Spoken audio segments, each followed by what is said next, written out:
হাদির উপরে হামলাকারীরা কিভাবে পালিয়ে গেল? প্রশাসন জবাব আছে কি আপনাদের কাছে? ওসমান হাদির উপরে গুলি বর্ষণ করা আসামিরা এবার পালিয়ে গেলেন ভারতে। ঠিক এরকমই একটি নিউজ করেছে কালের কণ্ঠ। আপনারা এখানে কালের কণ্ঠের নিউজ কার্ডটি দেখতে পাচ্ছেন। এই নিউজে তারা শিরোনাম করেছে, হাদির উপর হামলাকারী ভারতে পালিয়ে গেছেন, অবস্থান গুয়াহাটি। মূল খবরে যে চাঞ্চল্যকর বিষয়টি উঠে এসেছে তা আমাদেরকে অবাক করে দিয়েছে। এখানে কারা জড়িত ছিলেন সে বিষয়টিরও ইঙ্গিত পাওয়া গেছে। পাশাপাশি তাদেরকে ভারতে কারা শেল্টার দিচ্ছে এই বিষয়টিও এখানে উঠে এসেছে। মূল খবরে বলা হচ্ছে, ইনকিলাব মঞ্চের মুখপাত্র ও ঢাকা ৮ আসনের সম্ভাব্য প্রার্থী শরীফ ওসমান হাদিকে গুলির ঘটনায় জড়িত শুটার ও তার সহযোগী ভারতে পালিয়ে গেছেন বলে দাবি করেছেন অনুসন্ধানী সাংবাদিক জুলকারনাইন সায়ের। তার ভাষ্য অনুযায়ী 12ই ডিসেম্বর সীমান্ত পাড়ি দিয়ে ভারতে প্রবেশ করেন তারা। রবিবার 14ই ডিসেম্বর সকালে নিজের ভেরিফাইড ফেসবুক আইডিতে দেওয়া এক পোস্টে তিনি এমন দাবি করেন।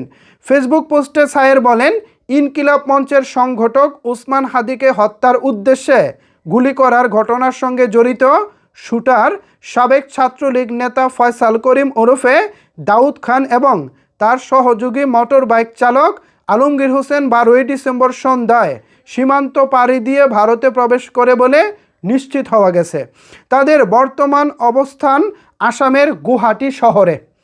জুলকারনাইন আরও দাবি করেন, ভারতে তাদের সহায়তা করেছেন আওয়ামী লীগ নেতা জাহাঙ্গীর কবির নানকের ব্যক্তিগত সহকারী পিএস মোহাম্মদ মাসুদুর রহমান বিপ্লব।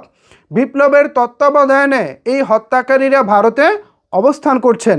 হাদির উপর হামলার বিষয়ে তিনি আরও বলেন, নির্ভরযোগ্য সূত্রে জানা গেছে অত্যন্ত পরিকল্পিতভাবে এই আক্রমণ করা হয়েছে এবং আরও কয়েকটি হিট টিমের একই রকম ঘটনার পুনরাবৃত্তির পরিকল্পনা রয়েছে।